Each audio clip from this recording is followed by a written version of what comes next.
What's going on, guys? Welcome to another episode of You for Eternity Season 3. This is episode 15. With me, as always, I have Blue Spade.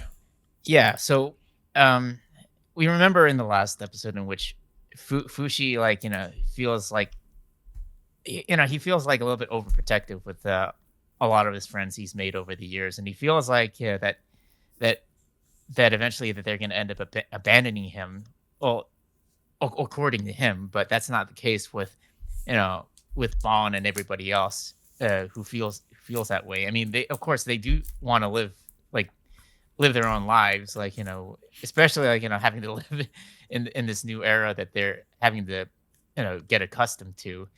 Um, hmm so like, of course, at one night, like, Fushi, no, at the beginning of the episode, he tries to, like, to help out around the house, like helping with the laundry, helping cook, and something like that. But of course, this ends up like concerning everybody else in the house, and that's when Bond steps in and tells him the story of like what has happened ever since he started getting into his hibernation back in season I, two, and we find I out. just want to say, too, like, well, this kind of annoyed me because, like, I feel like this is something that honestly should have been revealed, like, after Fushi wakes up and, Fushi, or at least Bond wakes up, he reveals, like, what's been going on. Or at least some of his other friends reveals to him, like, what they were doing after Fushi went to sleep. But we don't find out about that until now. Yeah, I mean, we only had like a general idea of what really happened to some of these characters, but then we get to see it. I guess we see it a little bit more in detail of what happened to these characters. Like, Mhm. like we find out, like, like March's death, like it was dark. Yeah. Yeah, it's like Tanari like had like a bottle of poison, but she was hesitant in wanting to give it to her. So I think it was Hyro that uh, ended up taking responsibility to giving it to March, which she willingly. I don't know. It's really disturbing that, like, March is willing would be willingly be able to just take her own life like that, just because, like, she can't be around Fushi, uh, during his hibernative state, and Yeah. and then and of course, like, this fills like Tonari with guilt over what happened, whether or not like she should have, stopped it from happening. But of course, yeah, I mean, there's nothing she can do about it at that point. And then we also see Gugu, who's trying to defend Fushi's hibernating Fushi's hibernation against like the anti-Fushi groups that are looking to take him out. Um, of course, like like I think one of the confrontations ends up like injuring Gugu. I think Hyro ends up getting assassinated by one of the anti-Fushi groups. I think during I don't know, like during a rally, which he's trying to spread the good word of Fushi around. Um, Mhm. and I think what was it? Messar, we see him like he's like he's trying to like to take out like a lot of the anti-Fushi groups that are causing havoc around the city or around town. And of course, we do know that like he ends up dying from alcohol poisoning, which we do actually see him die from that in that one scene. Um, Yeah. Well, and also like Tanari, I guess, is responsible for having written a lot of the history books on Fushi. yeah, and of course we know that she ends up passing away peacefully at the end of her life at that point.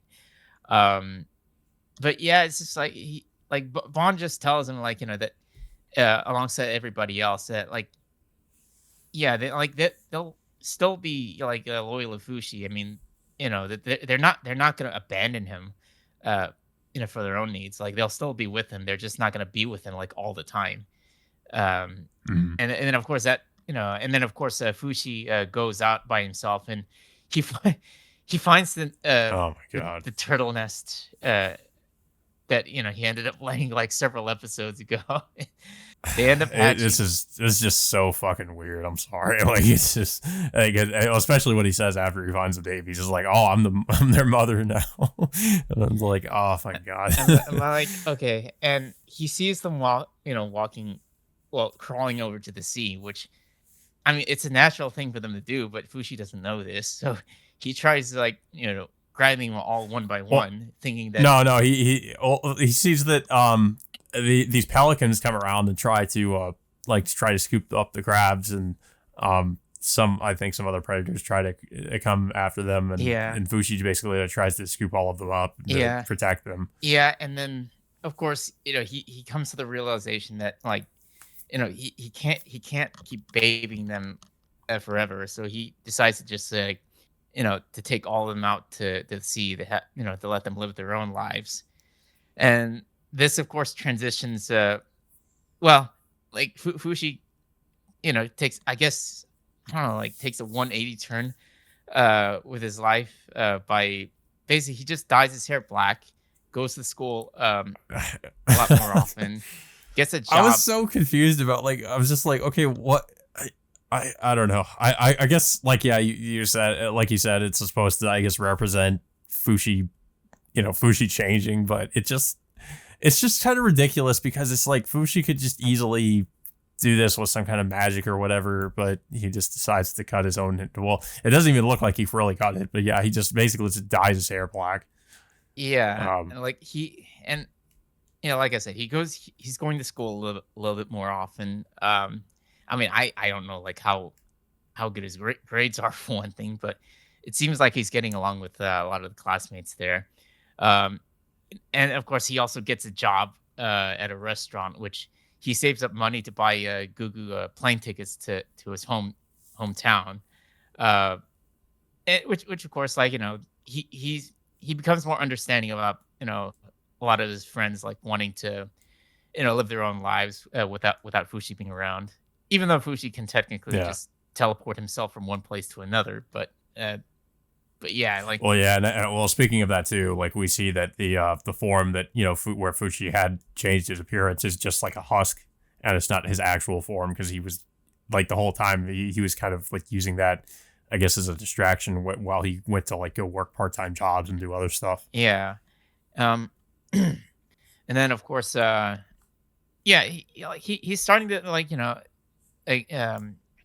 hang out with a lot of his family that that we pretty much like he's been absent from like for pretty much the half this season. So now like it's just like he's just yeah, it's weird. Like he just completely changes his attitude initially from the last episode of like being worried about like his friends, and now they become more understanding about like um what they're trying to to do in their own lives.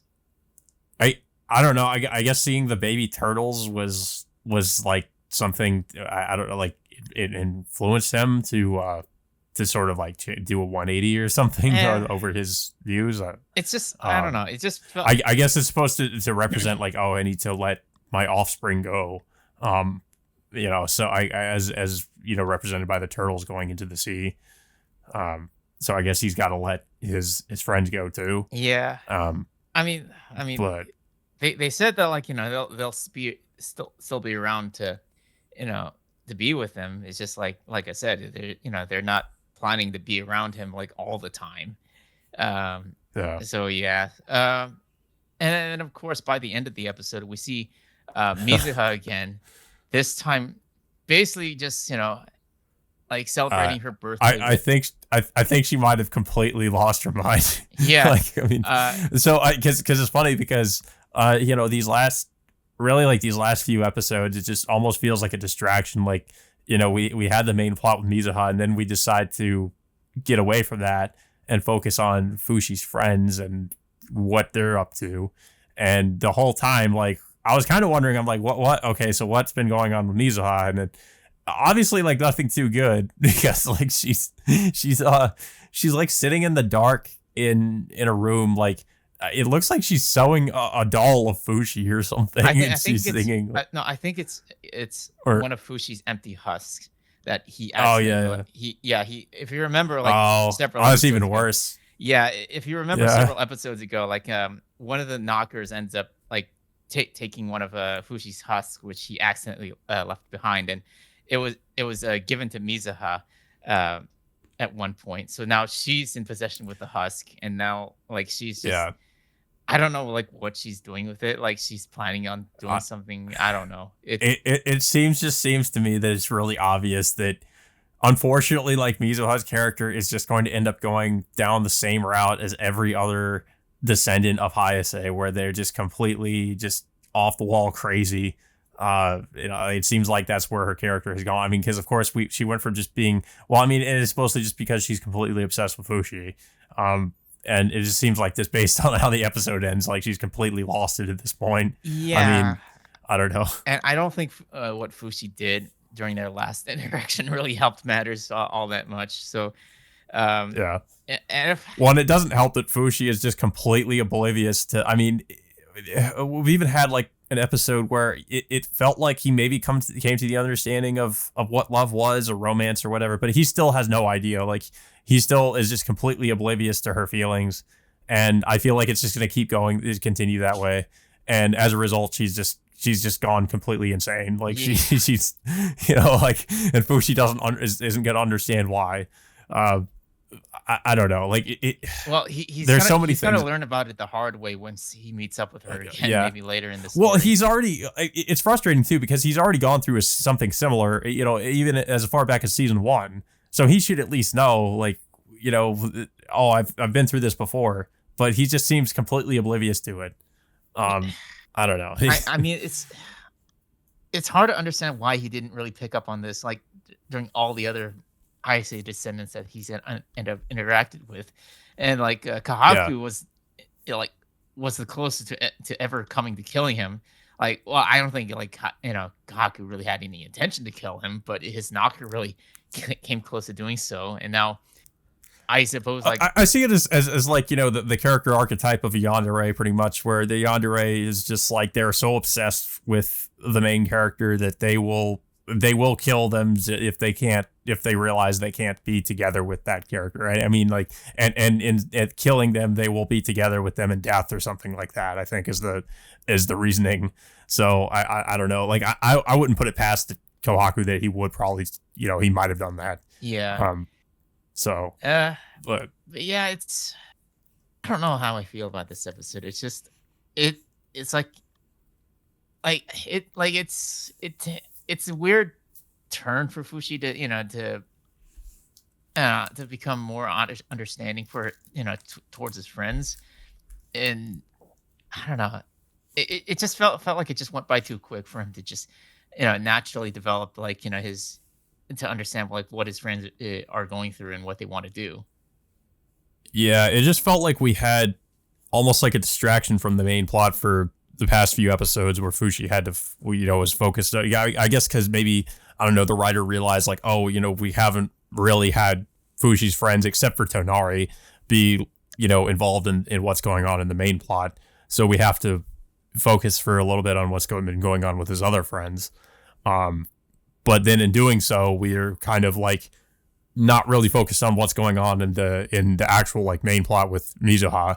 I guess, I don't know, I guess Fushi assumed that, Mizuha is, I guess, okay.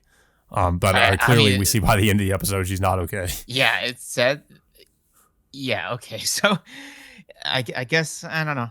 I mean, we'll find out where it goes from there, but I just feel like the pacing throughout the season is, I don't know, it suffers. It's just been a consistent problem with the series, I feel, since like pretty much since season 1.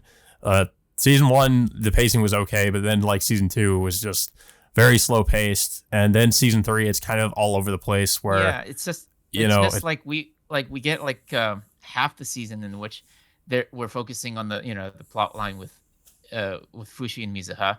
Then all of a sudden we transition back to Fushi's friends, who we haven't seen for a while, and then now we're gonna transition back to the Mizuha stuff, which I just feel.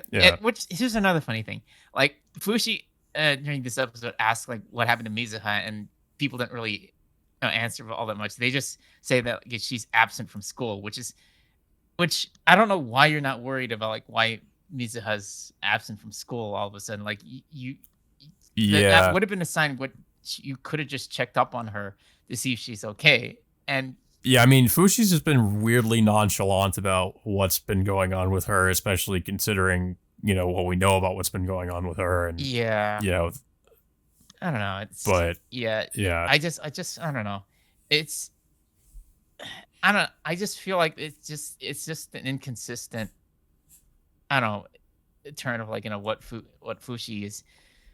I Fushi's behavior, like how he interacts with other people and in general. It's just it's hard for me to to put it because with all mm, that time that he's lived through many centuries or millennia or whatnot, that it's baffling why he wasn't able to understand certain things at certain points of his life.